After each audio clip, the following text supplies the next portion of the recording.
ये मैदान छोड़कर अब शादी के मंडप में आ बैठा। खुदी को भूल कर अपनी जवामर्दी गवा बैठा। ये मैदान छोड़कर अब शादी के मंडप में आ बैठा। और यहाँ से नज़्म एक मोड़ लेती है, ये मैदान छोड़कर अब शादी के मंडप में आ बैठा। मैं इन सोचों में गुम था कि अचानक दिल पुकार उठा।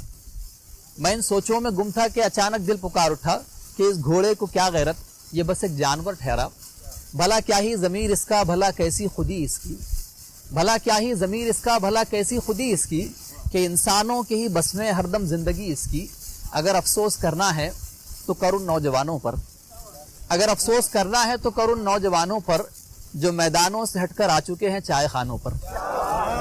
अगर अफसोस करना है तो करो उन नौजवानों पर जो मैदानों से हटकर आ चुके हैं चाय खानों पर। यही तो थे जो इन घोड़ों की पीठों पर रहा करते।